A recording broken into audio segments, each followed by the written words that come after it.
वो खूबसूरत सफ़र होगा जिसमें परिवार साथ हो। सर्द हवाएं क्या बीमार करेंगी अगर मंजिल हमारी केदारनाथ हो। नमस्कार, आप सभी का स्वागत है मेरे चैनल पर कहानी में बात मेरे साथ में। केदारनाथ धाम देश के 12 ज्योतिर्लिंगों में सबसे ऊंचाई पर बसा हुआ है। यह धाम मंदाकिनी नदी के किनारे 3581 मीटर की ऊंचाई पर स्थित है। यह उत्तराखंड का सबसे विशाल शिव मंदिर है, जो पत्थरों के शिलाखंडों को जोड़कर बनाया गया है। यह ज्योतिर्लिंग त्रिकोण आकार का है।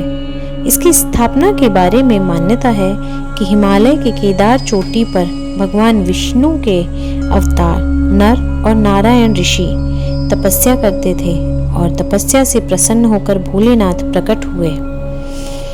उन्होंने नर और नारायण दोनों को वहीं केदार चोटी पर ज्योतिर्लिंग के रूप में सदा स्वयं के वास करने का वरदान दे दिया। माना जाता है कि द्वापर काल में भी जब पांडवों ने महाभारत का युद्ध जीत लिया था, तब उन्हें अपने ही भाइयों सगे संबंधियों का वध करने पर ग्लानि हो रही थी। उन्होंने बहुत बड़ा पाप किया था। इसी बात से दुखी रहते थे और इन्हीं पापों से मुक्ति के लिए पांडव शिव दर्शन के लिए काशी पहुँचे। और जब श्री शिव को यह बात पता चली तो वे नाराज होकर केदारनाथ की ओर चले गए। फिर क्या था, पांडव भी श्री शिव के पीछे हो लिए और केदार पहुँच गए। शिव ने पांडवों से बचने के लिए बैल का रूप धारण किया और बैलों के झुंड में शामिल हो गए। तब भीम ने विराट रूप धारण कर 2 पहाड़ों पर अपने पैर रखकर खड़े हो गए। सभी पशु तो भीम के पैरों के नीचे से निकल गए, परंतु शिव उनके पांवों में से नहीं निकले और अंतर्ध्यान होने लगे। तभी बैल का रूप लिए हुए शिव शंकर पर भीम को संशय हुआ और भीम ने उनकी पीठ को कसकर पकड़ लिया। दर्शनों के लिए इतना लालायित पांडवों को देखकर शिव प्रसन्न हुए। उन्होंने पांडवों को दर्शन दिए, जिससे वे पाप से विमुक्त हुए और पांडवों ने ही यहाँ पर केदारनाथ मंदिर का निर्माण भी करवाया, जिसमें आज भी बैल के पीठ की आकृति पिंड के रूप में पूजा की जाती है। मंदिर के अंदर अर्जुन, युधिष्ठिर, नकुल, सहदेव और लक्ष्मी नारायण जी की प्रतिमाएं लगी हुई हैं। भीम की प्रतिमा मंदिर के अंदर नहीं लगी हुई है। कारण हो सकता है कि केदारनाथ मंदिर के जस्ट पीछे एक विशालकाय चट्टान रखी हुई है। उसे लोग भीमशिला के नाम से पूजते हैं। दरअसल 2013 की त्रासदी में बाबा केदार के मंदिर के पीछे उस भीमकाय शिला के होने की वजह से मंदिर को कोई नुकसान नहीं पहुंचा, कोई क्षति नहीं पहुंची। इसलिए आज वह शिला भीमशिला के नाम से जानी जाती है और पूजी भी जाती है। मंदिर का प्रमुख भाग मंडप है और गर्भगृह के चारों तरफ प्रदक्षिणा पथ है। पते की बात तो यह है कि शिव की परिक्रमा हमेशा अर्ध परिक्रमा होती है। शिव की परिक्रमा पूरी नहीं लगाई जाती है। बाहर प्रांगण में नंदी बैल वाहन के रूप में विराजमान है। इस मंदिर के निर्माण के बारे में कोई प्रामाणिक उल्लेख तो नहीं है, लेकिन फिर भी कहा जाता है कि इसकी स्थापना आदि गुरु शंकराचार्य ने की थी। केदारनाथ मंदिर को 3 भागों में विभक्त किया गया है। पहला गर्भगृह, जहाँ पर शिवलिंग स्थित है। दूसरा दर्शन मंडप, जहाँ पर श्रद्धालुगण एक बड़े प्रांगण में खड़े होकर पूजन अर्चन करते हैं। और तीसरा सभा मंडप, जहाँ सभी तीर्थयात्री जमा होते हैं।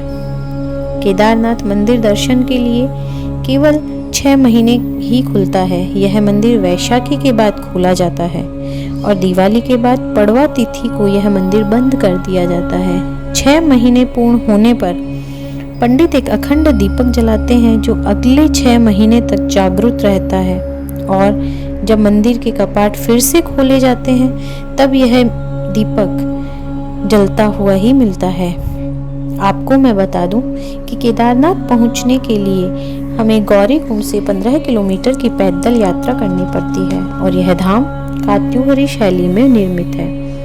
मंदिर की छत लकड़ी से बनी हुई है, जिस पर सुंदर एक सोने का कलश स्थापित किया हुआ है। केदारनाथ धाम केवल 12 ज्योतिर्लिंग की श्रृंखला में ही नहीं आता है, बल्कि भारत और उत्तराखंड के 4 धाम और 5 केदार की श्रेणी में भी गण्य है। जब भगवान शंकर नंदी बैल के रूप में प्रकट हुए थे, तब उनका धड़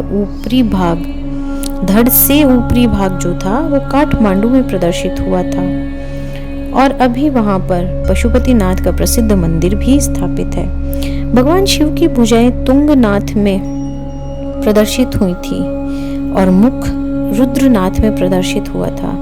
शिव की नाभि मदमदेश्वर में और जटाएं कल्पेश्वर में प्रकट हुई थीं। अतः श्री केदारनाथ को हम पंच केदार भी कहते हैं।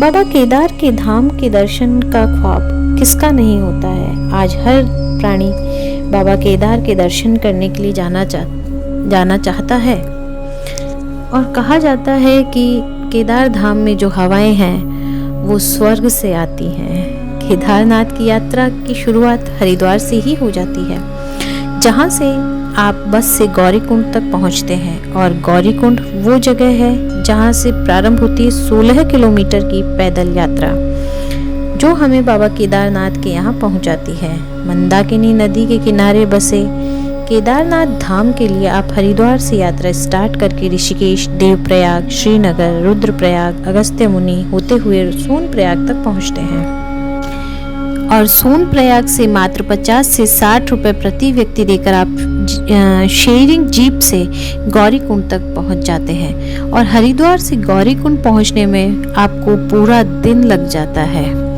और जो यह बस है वो आपको हरिद्वार रेलवे स्टेशन के जस्ट सामने से सुबह 3 बजे से 4 बजे के बीच मिल जाती है, जिसका किराया 700 से 800 रुपए तक लगभग लगता है। गौरीकुंड से 5 किलोमीटर पहले सोनप्रयाग पड़ता है, जहां ठहरने के एक से एक अच्छे ऑप्शन हैं। इस यात्रा का सबसे तेज और आसान माध्यम है हेलीकॉप्टर, और हेलीकॉप्टर आपको गुप्त काशी, फाटा और शिरसी नाम की जगह से मिल जाता है, और जो हेलीकॉप्टर की बुकिंग करानी होती है वह आपको ऑनलाइन ही करवानी होती है।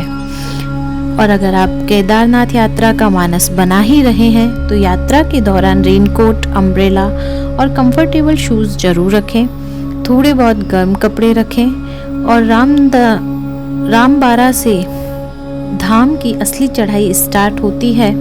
और अगर आप खच्चर चाहते हैं तो खच्चर हायर करने के लिए आप भीमबली बहुत अच्छा ऑप्शन है, क्योंकि भीमबली से आगे निकलने के बाद में खच्चर हायर करने का कोई बेस्ट ऑप्शन नहीं रह जाता है। और केदारनाथ यात्रा का जो आदर्श समय होता है वह समय है मई जून में, या फिर सितंबर मिड से लेकर अक्टूबर में। ऐसा इसलिए क्योंकि मई जून में स्टार्टिंग टाइम होता है, मौसम ठीक ठाक होता है, और सितंबर मिड से लेकर अक्टूबर में भी मौसम ठीक ठाक होता है, भीड़ भी कम हो जाती है।